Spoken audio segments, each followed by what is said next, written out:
Assalomu alaykum, yaxshimisiz? Sog'ligingiz yaxshimi? Charchamay yuribsizmi? Uydagilar yaxshimi? Otajonlarimiz, onajonlarimiz hammasi yaxshimi? O'zingiz ham yaxshisizmi? Kayfiyatlaringiz yaxshimi? Mendan so'rasangiz, menda hammasi a'lo darajada. Shu ikkitagina gulim bir chiroyli bo'lsin deb qo'yib qo'yaman-da. Bugungi videomiz 8 energiyasiga atalgan. 8lar nimaga adolatsiz bu dunyo? Hech joyda adolat yo'q. Odamlar shunaqa razillashib ketgan. Nimaga meni boshimga shunaqa narsalar kelaveradi degan savollaringizga javob berishga harakat qilaman. O'zingizga o'zingiz shunday savol beraverasiz-ku, nega deyverasiz-ku, ana shunga ozroq bo'lsa ham tushuncha bermoqchiman. Chunki tushuna olmayapti-da, tushuna olmagani uchun mana shunaqa nega, nimaga deb, qaysi gunohim uchun degan savollar juda ham ko'p bo'ladi. Aslida bu energiyaga umuman mumkin emas. Nega deyurish umuman mumkin emas 8larga. Chunki 8larning ismi adolat, karma va balans, uyg'unlik energiyasi hisoblanadi 8lar. Bunday insonlarning hayotidagi kalit so'zlari jasorat, sabr, iroda, ishonch, ichki kuch, yengish bo'lishi kerak. Ana shunday. Bunday insonlar dunyo qanday bo'lsa, ana shunday ko'rish kerak 8lar.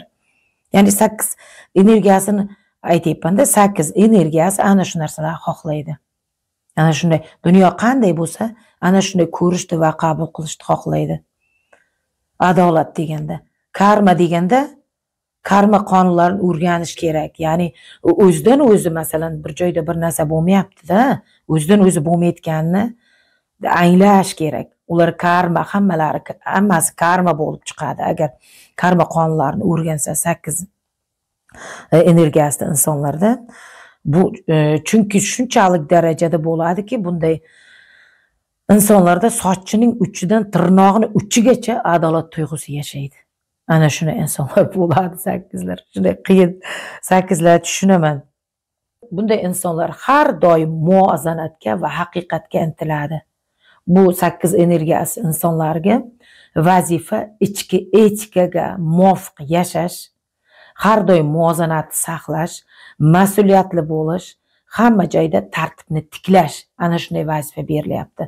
Ichki etikaga muvofiq yashash deganimda, agar oddiy qilib aytadigan bo'lsak, sizga odamlar qanday munosabatda va muomalada bo'lishini istasangiz, siz ham xuddi shunday munosabat va muomalada bo'lishingiz shart deyapti. Ya'ni ular sizga yaxshi muomala munosabatda emas, siz oldin ularga yaxshi muomala va munosabatda bo'lasiz. Ya'ni aldamaysiz, bunaqa sxema ishlarni qilmaysiz. Ana shundagina sizda hayotingizda nega degan savollar o'z-o'zidan yo'qolib ketadi-da. Shuning uchun o'zidan kelib chiqish kerak-da. Men qanday davronyapman insonlarga deyish kerak-da. Lekin 8lar hech qachon o'zgarish istamaydi-ku, odamlar o'zgarsin deydi. Men o'zgarmayman deydi, chunki men o'zi joyimda hamma narsa deydi-da. Yana 8 ikkita qorinchasi ham, kalachasi ham to'la bo'lgani uchun men to'laman deb o'ylaydi-da. O'zgarishni istamaydi. Bir hisobdan agar plyusda bo'ladigan bo'lsa, to'ppa-to'g'ri ularga hech narsa kerak emas 8larga. Chunki ular butun karma dunyosini biluvchi, ular karma dunyosini shohlari deb hisoblasak ham bo'ladi-da 8lar. Agar plyusda bo'lsa, to'g'ri bu narsa. 8 energiyasini qanday tasavvur qilishimiz mumkin? 8 energiyasini ayniqsa sudxonalarda, ana shunaqa huquqiy bir muassasalar bo'ladi-ku, adolatni ajratib beruvchi ana shunaqa joylarda ko'rsangiz bo'ladi. Ya'ni sudxonalarda dedim, chunki ko'pincha 8lar ham ana shu ya'ni yoki matritsasida ham 8 energiyasi raqami ko'p bo'lsa, masalan menda yo'q 8. 16/5/1973. Masalan, tug'ilgan kunimga oyimni qo'shsam ham chiqmaydi, hech narsaga chiqmaydi. Qaysi raqamni qaysini qo'shib chiqsam ham menda 8 raqami chiqmaydi. Shuning uchun men qo'rqmasam bo'ladi desamda yo'q, ya'ni nima demoqchi edim, fikrimni yo'qotib qo'yaman, bir joydan bir joyga sakrab ketaman, yettilar shunaqa-ku. Xullas, nimaga o'xshatsak bo'ladi? O'sha sudxonalarda ko'zi bog'langan ayolni ko'rgan bo'lishingiz kerak. Sudga qatnashmasa ham ko'rgan buni hamma. Ko'zi bog'langan, bir qo'lida tarozi, bitta qo'lida qilich. Ana shu 8lar, ana shu 8larda ana shu tarozi insonning yaxshi va ana shu yovuz va yomon tomonlarini tortib berish ramzi hisoblanadi. Tortqi, ya'ni u ana shunday ramz hisoblanadi. Qilich ruhiy qudratli kuch hisoblanadi, ilohiy kuch hisoblanadi qilich va qasos hisoblanadi. Ana shunday. Ko'zi yopilgani esa bu insonning ana shu ijtimoiy mavqeidan qat'iy nazar shohmi, gadomi, u noto'g'ri ish qilyaptimi, u albatta undan qasos olinadi deganida. 8lar o'zi tushunadi. Avvalgi videolarda ham ko'rgan bo'lsalaringiz, ana shu 8lar karma oluvchi insonlar. U agar 8lar plyusda bo'lsa, kim plyusda 8 yaxshi, adolatni biladi, kurashmaydi, adolat uchun kurashmaydigan 8lar bo'ladi. Kimdir hayotiga kirib kelyapti, u yerda u ilohiy qonunlarga bo'ysunmay yashayotgan, material dunyoning qonunlariga bo'ysunmay yashayotgan inson bo'lsa, insonning hayotiga kirsa, u inson dabdilasi chiqib ketadi. U hayot ovdor-to'ntar bo'lib ketadi-da. Chunki karmasini oladi. U nohaqlikka, qonunsizlikka yasholmayga chidolmaydi. Ilohiy o'sha karma qonunlariga ham, material dunyoning qonunlariga bo'ysunmayotgan joylar bo'lsa, ya'ni balans buzilgan bo'lsa, u hayotni, insonning hayoti masrufkadan o'tib ketadi deb avvalgi nimalarda ham, videolarda ham aytganman. Shuning uchun mana shu ayolda agar ana shunaqa ramz deb oladigan bo'lsak, ana shunday. U qaramaydi, u mana bu bechora ekan-e, qo'ying o'zi qiynalib yashayapti-kan, uylari ham qulab boryapti, uy kiyishga kiyimi yo'q. Unga qaramaydi. U 8 energiyasi. Uning ichidagi, uning ruhiga qaraydi. Chunki tashqaridan bechora bo'lib ko'ringani bilan uni ichida umuman boshqa narsalar yashayotgan bo'lishi mumkin. Uning ongida, fikrida, qalbida umuman boshqa narsa yashayotgan bo'lishi mumkin. Chunki 8 energiyasi biladi. Nimaga inson qashshoqligini biladi u. Ya'ni qalbga yarasha deyiladi-ku. Inson qalbiga yarasha dunyoga ham o'zini quchog'ini ochadi-da. U inson faqat nolib yurayotgan bo'lishi mumkin-da. Ana shunaqa energiya bo'lishi mumkin ichida. U 8 energiyasi buni ko'radi-da. Ana shuning uchun ham ular masrufkadan chiqib yotgan odamlar bo'ladi 8lar uchun. Rahm, shafqat yo'q unga. Aytayapman, o'sha ijtimoiy mavqeidan qat'iy nazar. O'sha qashshoq, kambag'al siz, "Voy, bechora, olib borib ber mana ovqatni. Borib 2 kilo go'sht berib ki, 1 kilo moy, makaron berib ki" degan odamlaringiz balkim ana shular bilan 8 ishlayotgan bo'lishi mumkin. Ana shuni muhokama qilish mumkin emas-da, xullas qilib 8larga. Ya'ni 8 energiyasi ostida tug'ilgan insonlarga. Voy ana bechora deb, yoki men kimdir nohaqlik qilsa, voy bu nohaqlik qilyapti deyish mumkin emas 8 energiyasiga. 8 raqam ostida tug'ilgan insonlarga, aynan 8larga. To'g'ri, 17-26larga ham taalluqli, lekin bu video faqat 8lar uchun. 8 uchun bu faqatda. Qolgan avvalgi masalan 8, 17, 26 raqamlarga videolar chiqarganman. Ular ham taalluqli sizga. Chunki u yerda umumiy harakatlanishingiz, xarakterlaringiz haqida aytganman u videolarda. Bu esa aynan 8 nima qilish kerak? 8, tushunyapsizmi? O'z nomi ustida turibdi-da, ikkita. Ham boshi to'la, ham qorni to'la. Ya'ni qorin degani u yerdan olyapti, o'tib ketgan ajdodlardan olayotgan bilimlari, energiyasi hisoblanadi. Bosh to'lib turgani osmondan potok ochiq degan 8larga. Dunyodan, ya'ni Xudodan ularga, Xudo qalbimizda yashaydi-ku, endi umuman qudratli kuchlar tepadan keladi-ku, energiya, informatsiya keladi-ku. ana shularga ham tayyorda ular 8lar. O'shaning uchun ham 8larga umuman muhokama qilish, u ana shu kuchayib ketibdimi, mana deb boy bo'lib ketsa, qashshoq bo'lsa, voy mana bechora xor bo'libdi deyish, ana shunaqa muhokamalar umuman mumkin emas. Muvozanat buzilib ketadi. Chunki nima dedim? 8ning ismi adolat, karma, muvozanat, 3ta ismi bor, uchalasi ham buzilmasi kerak. Bir-biriga shunchalik bog'liq bu energiyada. Hamma narsa qonuniy bo'lish kerak. 8 energiyasi, ya'ni Saturn sayyorasi ana shu narsani istaydi.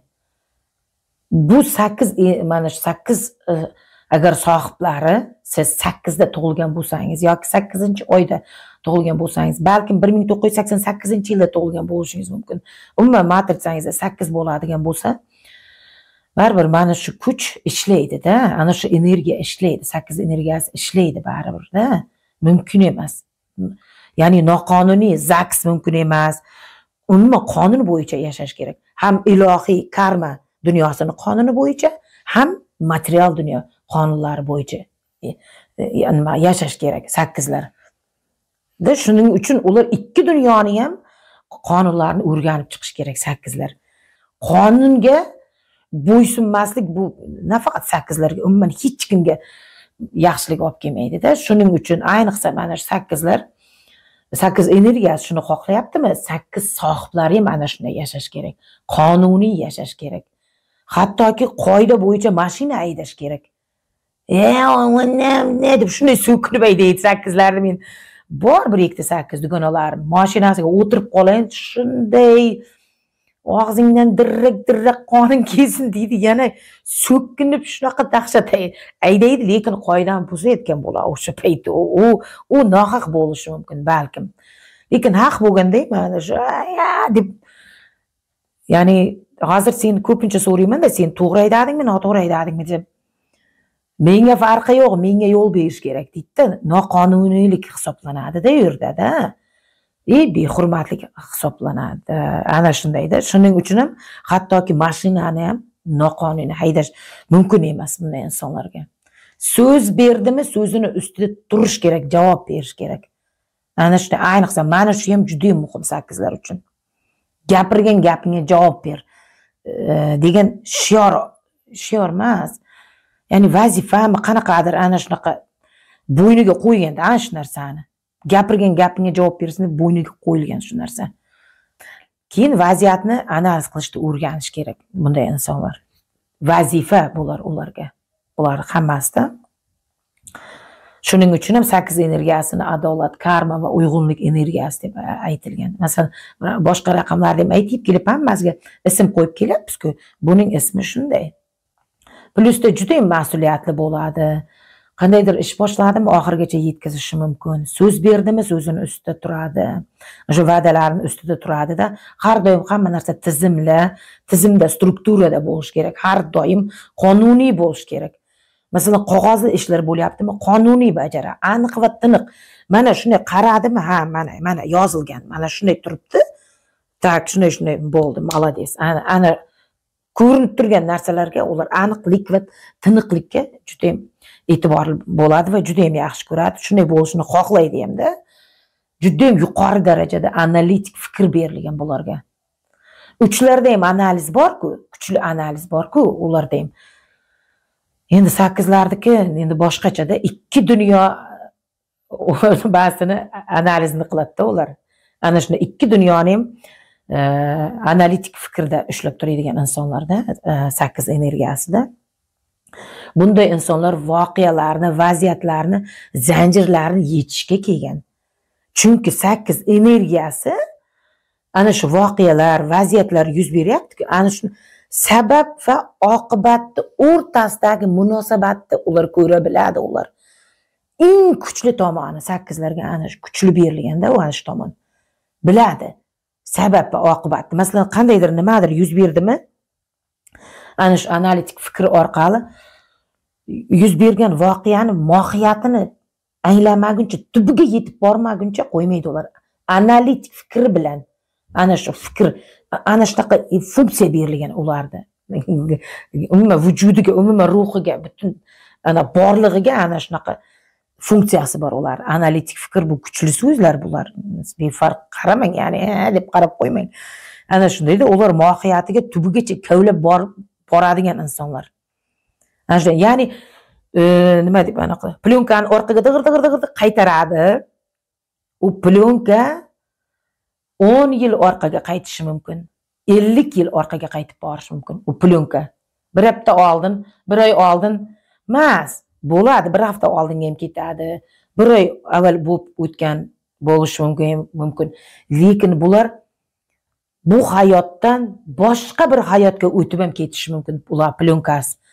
Shunchalik darajada. Chunki ular boyagi oqibat kelib chiqdi-ku, qandaydir vaziyat bo'ldi. Oqibat kelib chiqdi-ku. Ular o'sha oqibatga qaramaydi. Sababi qani buni, qayerdan chiqib kelyapti deydi. Shunchalik darajada ularga ana shunday qobiliyat berilgan. U ana shu dunyoda bo'lmasligi mumkin.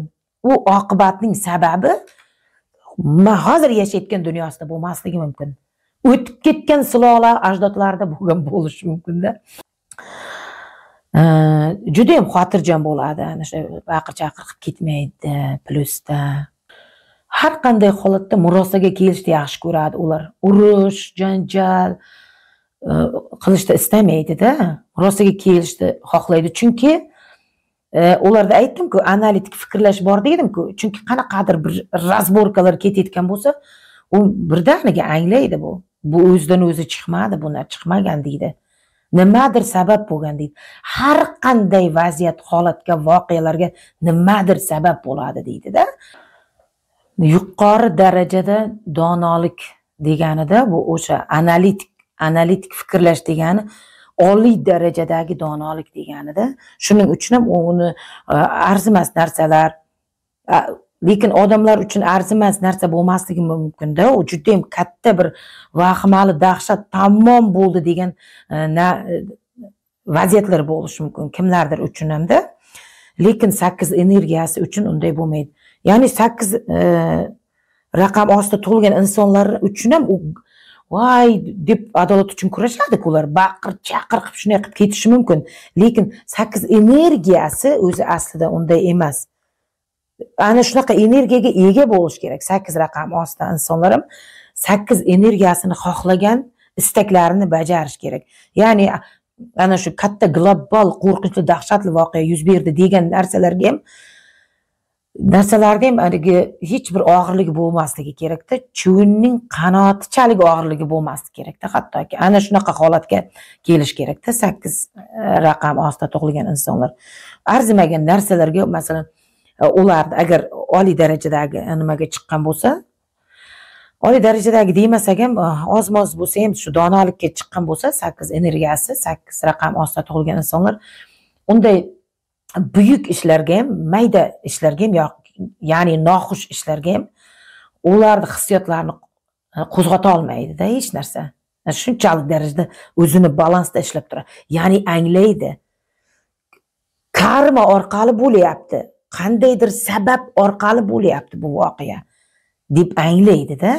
Adolat uchun kurashib ketmaydi. Kim qanday tanimagan odamlar uchun ham adolat uchun ana shu yerda masalan qanaqadir noxush voqea bo'layotgan bo'lsa, 8 kelib qolsa agar nima bo'lyapti? Mana shunday qildi, mana bunday qildi desa, deb ana shu yerda bor-ku, prosta eshitgan, kimdandir eshitib, u ana shu inson tarafini olib ketib, ana shu oqibat uchun jang qilib, adolat uchun kurashib ketmaydi 8. Plyusda bo'lsa-da, ana shunday. Keyin plyusda bo'lsa 8 energiyasi hech qachon nimaga meni boshimga shu narsalar kelaveradi, nima uchun shunday bo'ldi deb umuman unday savol beravermaydi. Ya'ni qanaqa savol beradi? Nima uchun bu vaziyat yuz berdi meni hayotimda? Ya'ni nima bermoqchi bo'lyapti bu vaziyat menga? Nima demoqchi bo'lyapti bu vaziyat menga? Nima yuz berishdan qat'iy nazar hozir mening foydamga bo'ldi bu narsa deb hisoblaydi-da. Ana shunday ular qabul qiladi. Chunki 8larning hayotida juda ham ko'p ana shunaqa transformatsiya, o'zgarish nimalari, vaziyatlar juda ham ko'p yuz beradi. Nima uchun boyagi ichki etikaga umuman mos kelmaydigan tarzda yashagani uchun. Ya'ni odamlarga xohlagancha davronadi, nima desa deydi, aldab-suldab ketaveradi, foydalanadi, o'zini manfaatini ko'zlaydigan ko'p narsalar qilib odamlar aldab-suldab ketishi mumkin. Ya'ni maxinatsiya, avanturizm ishlar bilan shug'ullanadi, lekin odamlardan to'g'ri munosabat xohlagani uchun, nega meni aldadi, nega meni unday qildi deb degani uchun mana shunaqa narsalar yuz beraveradi-da.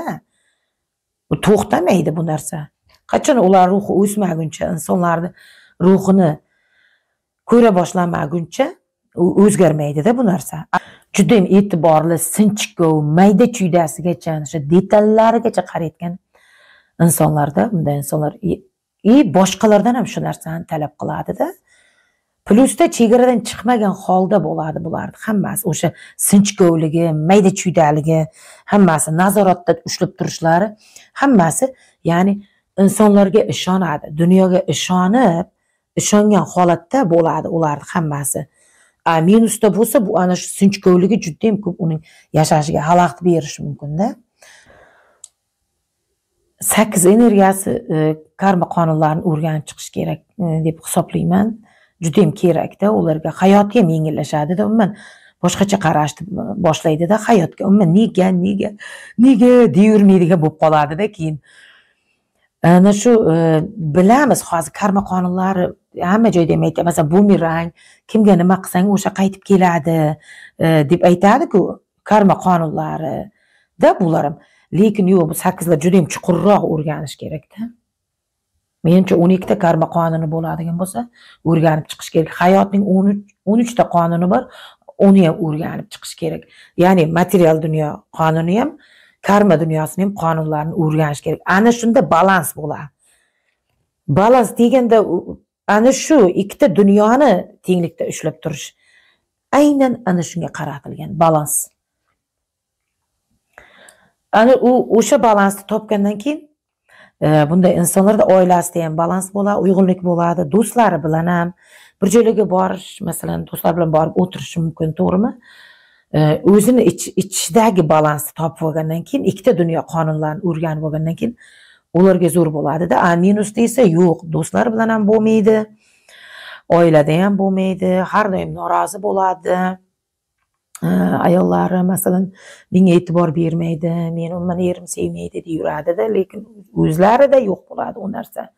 Ana shu ilohiy sevgi bo'lmaydi ichida.